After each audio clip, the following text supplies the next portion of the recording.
Hi guys, आज आपण करणार आहोत आलू नड्डे। त्यासाठी 3 ते 4 आलू घ्यायचे आणि त्याला 10 ते 15 मिनिट कुकरमध्ये उकडून घ्यायचं। तर आपले आलू शिजले आहे, गॅस बंद करून द्यायचा।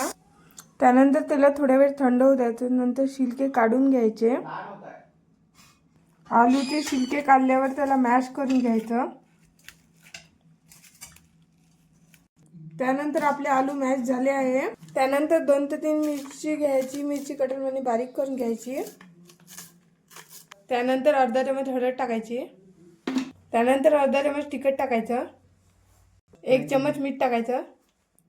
त्यानंतर थोडंसं तेल टाकायचं। त्यानंतर मिक्स करून घ्यायचं। त्यानंतर 1 लिंबूचा रस टाकायचा।